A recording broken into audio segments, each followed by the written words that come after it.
Interviewing my grandma Nancy, which was born in 1949.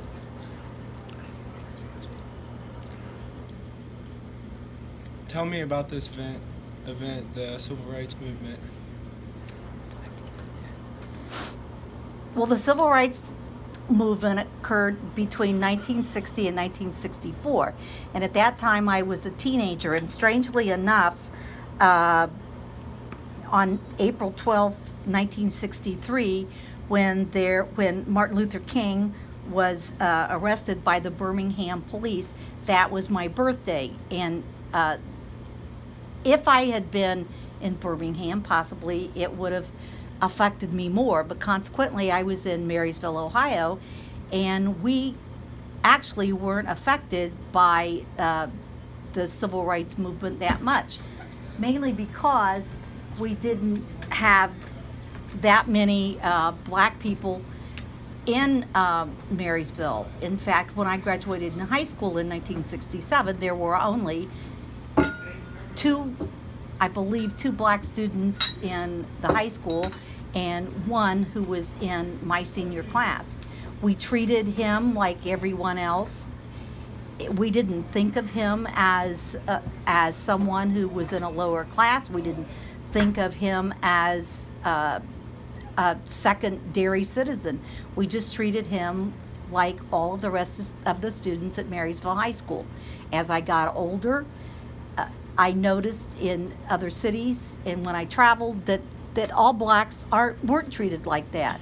And it wasn't until I was older that I did really notice how the civil rights movement had impacted a lot of black people. Mom said don't waste that orange juice. Okay, did this change your perspective on anything? Okay. My perspective really wasn't changed because, as I said, I grew up not hating blacks. I grew up not knowing that there was anything wrong. I think now, as someone in my 60s, I do think that society both ways has looked at the situation differently. I think there are some angry blacks who think they should be treated differently, and in my opinion, everyone should be treated equally, and they should be treated for as to whatever they have done and whatever they have accomplished. And I think in many instances, some black students and some black adults want to be treated differently. Why was this movement so important? In the United States, since it is basically a young nation, this was the culmination of the real difference in the South, in which they realized that blacks shouldn't be treated as slaves, as secondary citizens. Some of the things that were done to the blacks, I don't think were fair. They were mistreated and brutalized in a lot of ways. But at least out of all of that came the realization that there must be change in society. There must be change in schools.